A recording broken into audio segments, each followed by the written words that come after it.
สุขสันต์วันพุธเนาะ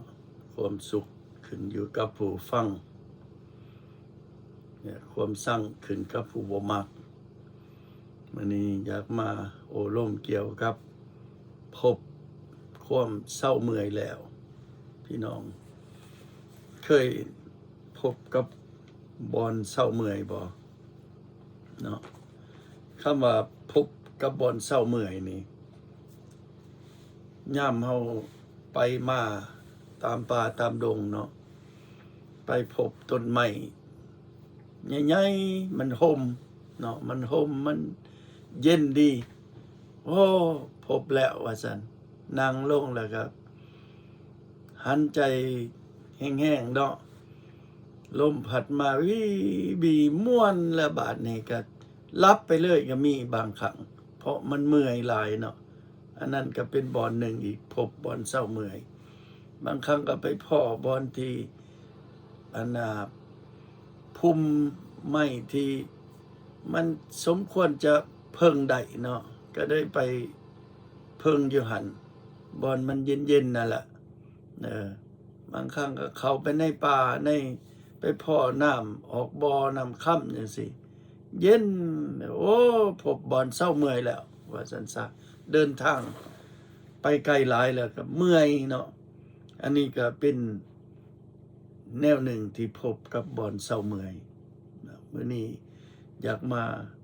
โอ้ร่มเกี่ยวกับบอนเศร้าเมื่อยอยู่ในฝ่ายจิตวิญญาณเนาะพระคัมภีร์ได้บอกว่าอย่ากระวนกระวายสำคัญเด้อพี่น้อง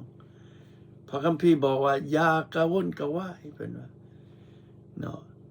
ฉะนั้นความกระวนกระวายนี่นะความวุ่นวายเนาะความทุกข์ความย่านความที่ระแวงสงสัยมีตั้งแต่ปัญหาทั้งนั้นเข้ามาเนาะมืด8 ล้านบ่มีทางออกเขาว่า โอ้อันตรายพี่น้องแต่ว่ามื้อนี้มีพระธรรมที่มาเบิ่งกันที่พระเจ้าได้ให้คำนูนจิตนูนใจในพระคัมภีร์เนาะเฮ็ดให้ผู้ฟังและก็ผู้เข้าใจ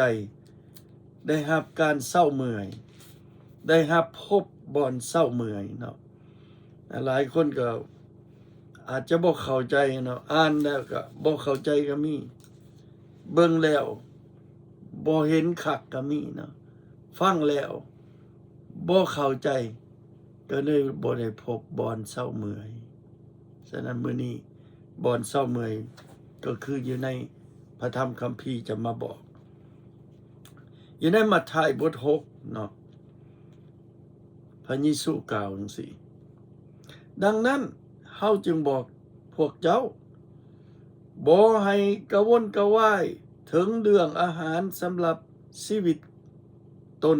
ว่าจะกินหยังจะดื่มหยังหรือถึงเรื่องเครื่องนุ่งห่มสำหรับร่างกายชีวิตสำหรับชีวิตสำคัญกว่าอาหารและร่างกายก็สำคัญกว่าเครื่องนุ่งห่มบ่แม่นบ่จงเบิ่งฝูงนกในท้องฟ้ามันบ่ได้หว่านมันบ่ได้เก็บเกี่ยวและบ่ได้ทอดห่มไว้ในเหล่าแต่พระบิดาของพวกเจ้าผู้สถิตอยู่ในสวรรค์ก็ยังเลี้ยงนกนั้นพวกเจ้ามีค่าหลายกว่าฝูงนกนั่นบ่แม่นบ่มีผู้ใดในพวกเจ้าที่กระวนมีผู้ใดในพวกเจ้าที่กระวนกระวายแล้วต่ออายุให้มีชีวิตยาวได้ถึงจักศอกหนึ่งเป็นหยังเป็นหยังจริงกระวนกระวายถึงเดืองเครื่องนุ่งห่ม จงเบิงดอกไม้ป่านั่นแม้มันใหญ่ขึ้นมาได้อย่างใดมันบ่ได้เฮ็ดเวียกบ่ได้ตำฝ่ายเฮ็ดเครื่องนุ่งสำหรับมันเองแต่เฮาบอกพวกเจ้าว่าแม้นแต่กษัตริย์โซโลมอนผู้ที่หั่งมีด้วยทรัพย์สมบัติที่ตนมีอยู่ทั้งหมดก็ยังมีเครื่องนุ่งห่มเครื่องนุ่งงามเหล่านั้นดอกกัวกับดอกไม้ดาวนี้ดอกหนึ่งแม้นพระเจ้าที่เป็นผู้ตบแต่งดอกไม้ป่าอยู่ตามทงหญ้าซึ่งเป็นอยู่มือนี้ในและมืออื่นก็จะถูกตัดทิ่มเผาไฟเสียพระเจ้าจะบ่ตกแต่งพวกเจ้าหลายกว่าดอกไม้นั้นบ่โอ้ผู้มีความเชื่อหน่อยเอ่ยดังนั้นอย่ากระวนกระวายเลยว่าจะกินหยังจะลืมหยังจะนุ่งห่มหยังสิ่งทั้งหมดเหล่านี้แหละที่คนบ่นับถือพระเจ้าสอกหาพระบิดาของพวกเจ้าผู้อาณาสถิตอยู่ในสวรรค์ฮู้ว่าพวกเจ้าต้องการสิ่งเหล่านี้แล้วแต่ก่อนอื่นหมดเจ้าทั้งหลายจงแสวงหาราชนาจักรของพระเจ้าและความชอบธรรมของพระองค์แล้วพระองค์จะเพิ่มสิ่งทั้งปวงเหล่านี้ให้แก่พวกเจ้าเหตุฉะนั้นอย่ากระวนกระวายถึงมืออื่นเพราะมืออื่นจะมีเรื่องกระวนกระวายในตัวมันเองความสุขความทุกข์ในวันใดก็พอแล้วสำหรับวันนั้นเอเมนโอ้ครับพี่น้องอันนี้เป็นเรื่องสำคัญที่จะมาวันน่ะย้ายกันมื้อนี้ความทุกข์สำหรับมือใดก็พอแล้วสำหรับวันนั้นพี่น้องทั้งหลายบางคนทุกข์บ่คือกันบางคนทุกข์บ่มีเงินบางคนทุกข์ทางด้านสุขภาพป่วยโซบางคนทุกข์ทางด้านภายจิตใจบ่เต็มบ่บริบูรณ์อิดเมื่อยเฮ็ดหยังมาตั้ง10 ปี20 ปีก็บ่พอบ่พบมีแต่มีปัญหามีตั้งแต่เรื่องเกิดขึ้นมีตั้งแต่สับสนคือว่ามันบ่แล้วจักเทื่อมันบ่หมดจักเทื่อแสดงว่าเฮายังบ่ทันได้เศร้าเมื่อยเฮายังบ่ได้พบบอนที่พักเศร้าที่สบายใจที่ทุนเทียงในจิตใจที่พอใจในสิ่งที่ตนมีอยู่โอ้ยังบ่ทันได้พบพี่น้องยังบ่ทันได้เศร้าเมื่อยยังเดินทางยังเศร้าอยู่ยังจมอยู่ยังโศกเศร้าอยู่ยังคัดสนกันอยู่ก็แสดงว่าบ่ทันได้เศร้าเมื่อยเนาะมื้อนี้พระคัมภีร์เลยมาบ่งบอกพระคัมภีร์ได้มาให้ความแจ้งที่สุดพี่น้องแจ้งที่สุดก็คือจะมาพบบอนเศร้าเมื่อยจะมาถึงบอนที่ได้พักเศร้าเนาะข้าพเจ้าก็อาจจะบ่ได้อยู่เกิน100 ปี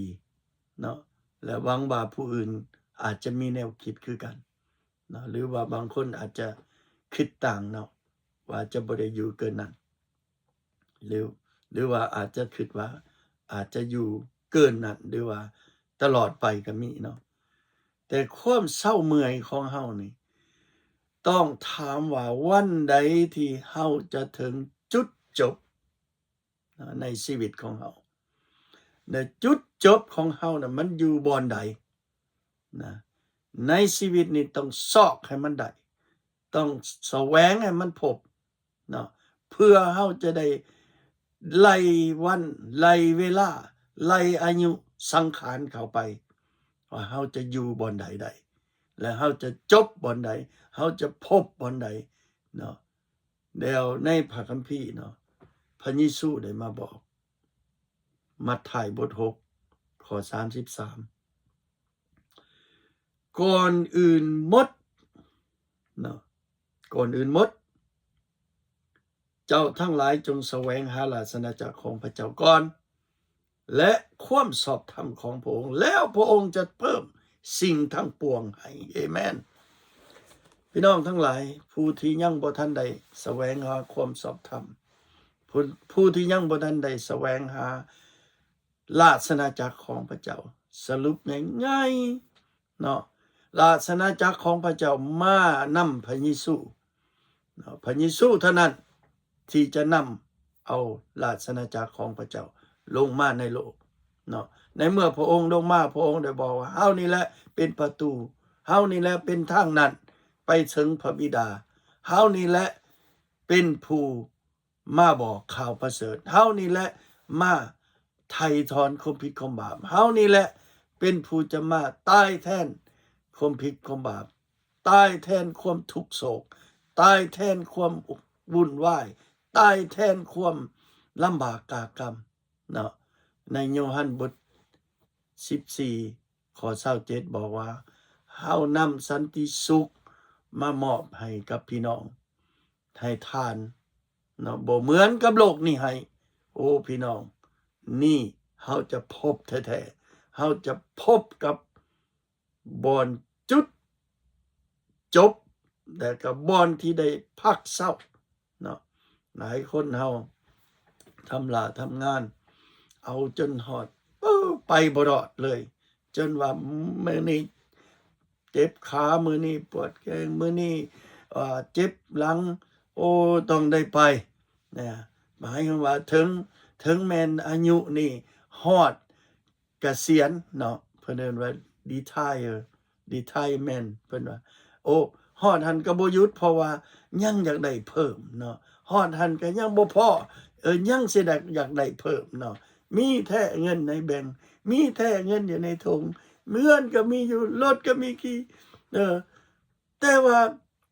บ่มีเวลาที่จะไปท่องเที่ยวบนอื่นบ่มีเวลาจะไปหาบ่อนที่สันติสุขบ่อนที่ซุ่มเย็นบ่อนที่จะพักผ่อนเนาะแม้ตั้งแต่ vacation วันพักผ่อนก็เอาบ่ได้เพราะว่าหยังอยากได้บ่พอก็แสดงว่ายังบ่ทันพบบ่อนเศร้าเมื่อยยังบ่ทันพบบอนที่จุดจบเนาะแล้วในเมื่อถึงเวลานั้นถ้าว่าเป็นหยังมาในเป็นอัมพาตย่างบ่ได้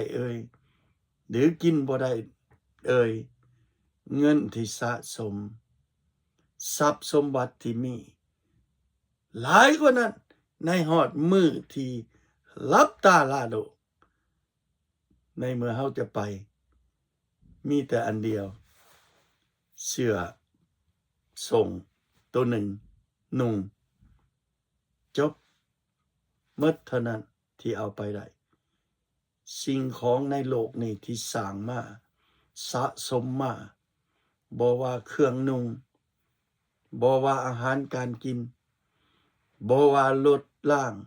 ทรัพย์สมบัติต่างๆเอาไปบ่ได้โอ้พี่น้องควรคิดเนาะควรคิดฉะนั้นคลิปนี้พระเยซูบอกว่าจงมาหาเฮาท่านจะได้พักผ่อนอยู่ในมัทธิวก็บอกคือกันเนาะฉะนั้นเฮาอิดเมื่อยเฮาเมื่อยพอแล้วพี่น้องเฮาทุกข์มาพอแล้วสมควรจะซอกหาเวลาพักผ่อนเวลาบอนที่จุดจบก็คือการพักผ่อนเนาะคือบอนเศร้าเมื่อยและบอนเศร้าเมื่อยของเฮานั้นบ่แม่นอยู่บอนเฮาตัดสินใจ แต่มันอยู่บอนที่พระเจ้าตัดสินใจ